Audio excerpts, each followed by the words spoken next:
Você deve estar se perguntando o que leva uma pessoa a gravar um vídeo no escuro. Mas a aula de hoje é para falar de um período chamado Período das Trevas, que entra em decadência após o surgimento do Iluminismo. Não saia antes do final dessa aula, porque toda aula no canal Storédia acaba sempre com a paródia.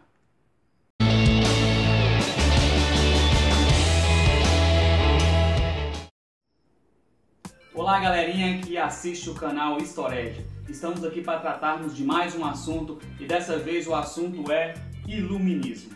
Galera, nós vamos falar sobre o Iluminismo hoje, mas antes de tratarmos de Iluminismo, nós precisamos de falar do que aconteceu anteriormente ao Iluminismo, que no caso é o período chamado também de Período das Trevas ou Absolutismo. Mas gostaria de lembrar para vocês que estão chegando pela primeira vez que aqui no canal Storédia, para cada tema, para cada vídeo, tem sempre uma paródia que acompanha o assunto para você poder aprender melhor sobre esse assunto. Como o assunto aqui é Iluminismo, é óbvio que também a paródia será sobre Iluminismo. E a paródia de hoje será usando aquela música Baile de Favela para podermos explicar o Iluminismo em poucas estrofes. Pessoal, a gente vai começar a estudar agora o Iluminismo e nós veremos aqui um pouco do que antecede o Iluminismo, esse período chamado também de Período das Trevas, tá?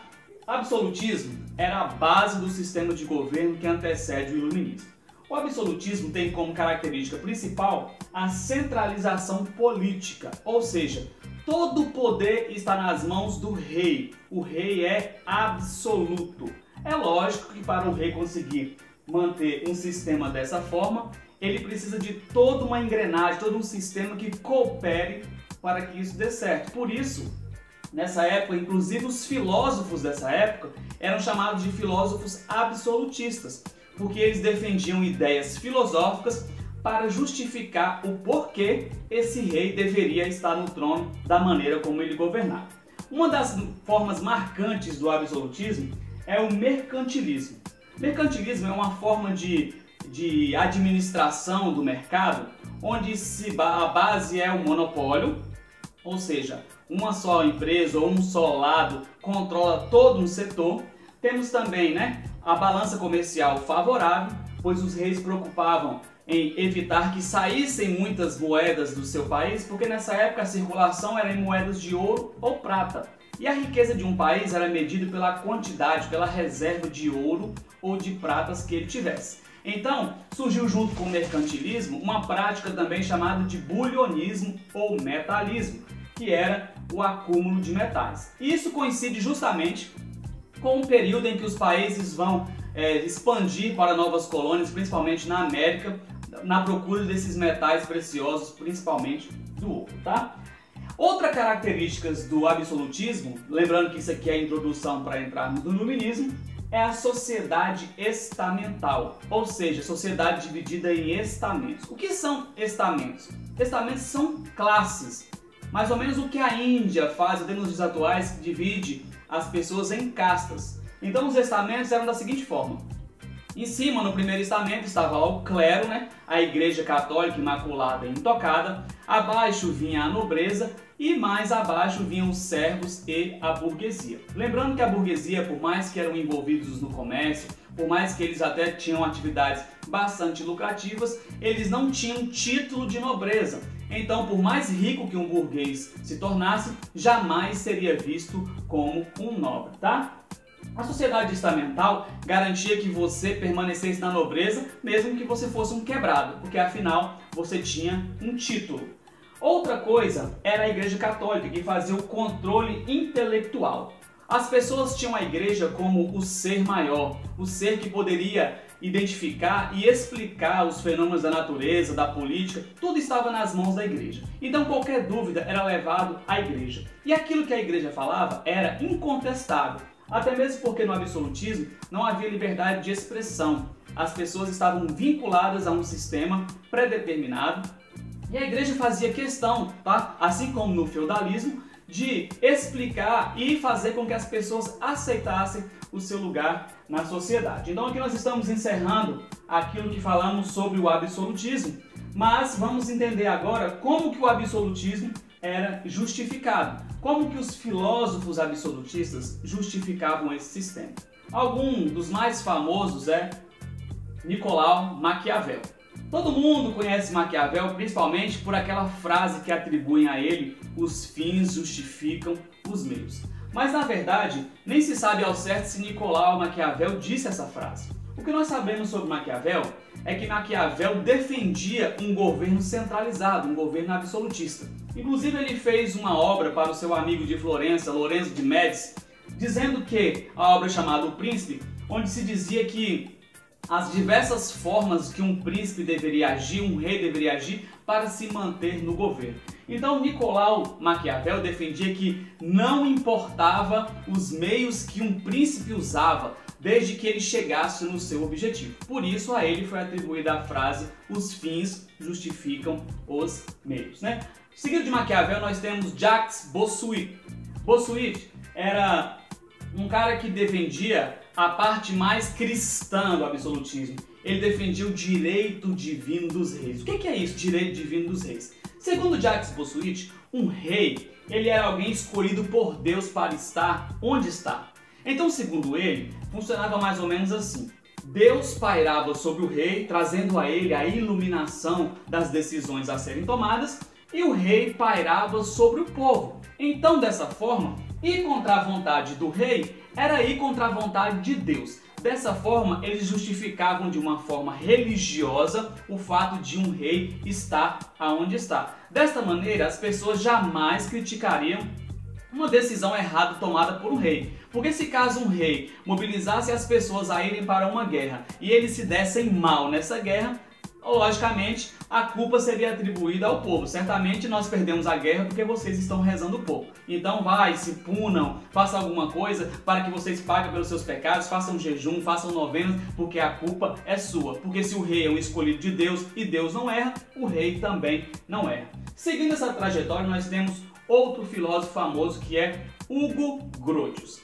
Hugo Grotius dizia o seguinte, que um sistema só funciona se a autoridade do rei for ilimitada. Ou seja, para justificar o absolutismo, ele dizia que não poderia ter nenhum órgão, nenhum setor ou nenhuma pessoa que demandasse ou que tentasse impor limites ao poder real. O poder real deveria ser ilimitado. Seguindo a sequência, o nosso último filósofo e um dos meus favoritos é o inglês Thomas Hobbes. Thomas Hobbes também pega um gancho nesse poder ilimitado do rei, dizendo o seguinte, que a sociedade é uma sociedade doente.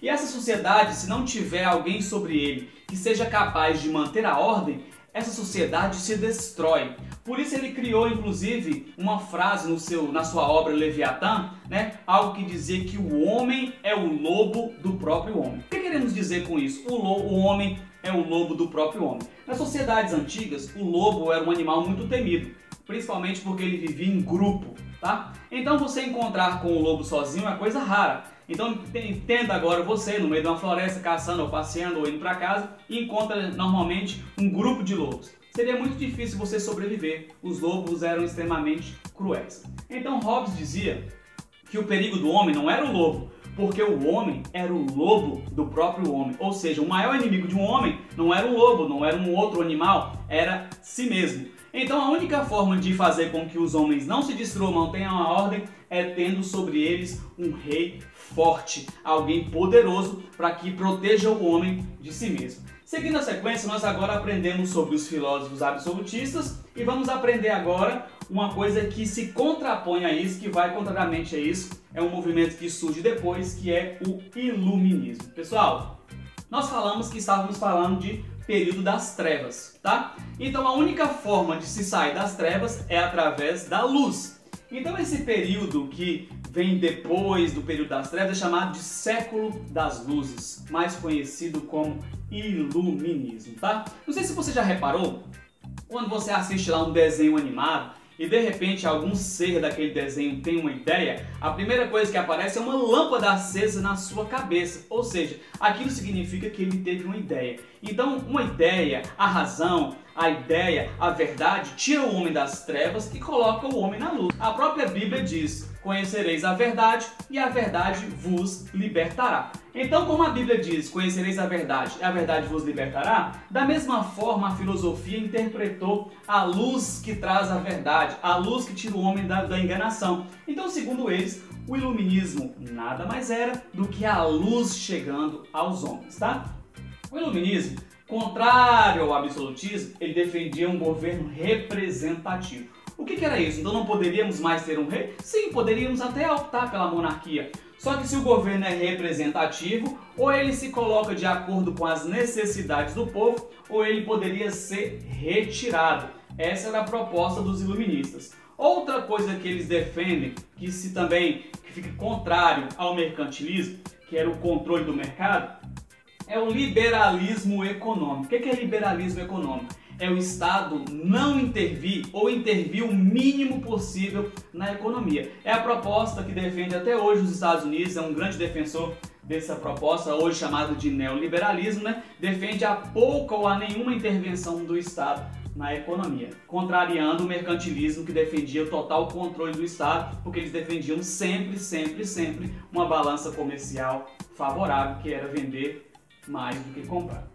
Seguindo esta mesma origem, sabemos que lá no absolutismo haviam estamentos, algumas pessoas tinham mais privilégios do que outras. Então as pessoas não eram iguais, elas eram julgadas inclusive em câmaras separadas. Aqui no iluminismo já defendemos a igualdade jurídica, ou seja, todos são iguais perante a lei, independente se você nasceu numa família de sangue azul, independentemente se você é da nobreza ou do meio da burguesia ou do meio dos camponeses, igualdade jurídica era uma proposta do iluminismo. E a última proposta, das mais importantes, é o uso da razão em detrimento da fé. No absolutismo, a fé era a mãe de todo conhecimento. Então só se conhecia algo através da visão da igreja. Inclusive eles achavam que a Terra era achatada porque essa era a visão da igreja. Achavam que a Terra era o centro do universo porque essa era a visão da igreja. E agora no iluminismo nós defendemos o uso da razão em detrimento da fé. Ou seja, a razão é mais importante do que a fé. Não que não possamos ter fé, mas até a nossa fé precisa ser racional, tá? Passando agora do iluminismo, nós vamos entender e conhecer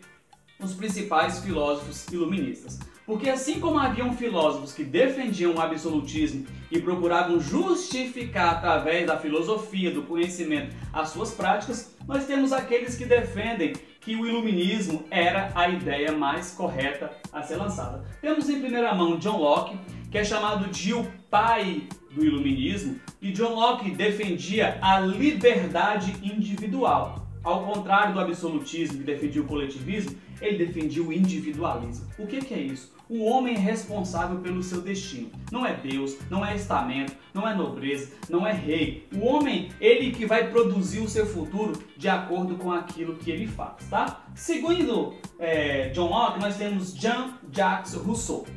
Rousseau é alguém muito famoso, principalmente no que se fala na questão de propriedade privada. Ele chegou até a dizer que a desigualdade social aconteceu quando o primeiro homem cercou o primeiro pedaço de terra, e ele realmente tem razão.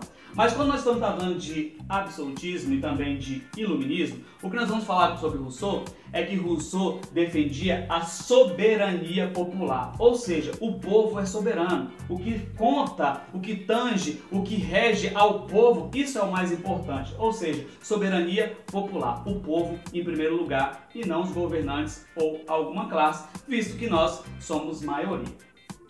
Seguindo essa mesma ordem, nós temos o famoso Barão de Montesquieu, jurista, e defendeu a divisão dos poderes. O que seria a divisão dos poderes? Terra, água, fogo, coração? Não, Montesquieu defendia que o governo deveria ser dividido em legislativo, executivo e judiciário, como funciona nos dias atuais, né? No nosso sistema que é presidencialista, nós temos o presidente, que é o órgão máximo chamado de executivo. Temos aí os deputados estaduais, federais, que compõem o legislativo. E temos os juízes que compõem o judiciário. Então Montesquieu defendia que esses estados, essa divisão desses poderes trabalhassem de forma independente, mas ao mesmo tempo juntas, porque trabalhando de maneira que elas fossem cooperadas, ou seja, ajudando um sistema ajuda o outro, sem que haja interferência de um poder no outro poder. É mais ou menos como funciona nos dias atuais, pelo menos em teoria.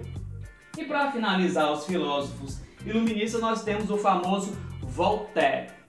Voltaire, ele defendeu o princípio da liberdade de expressão.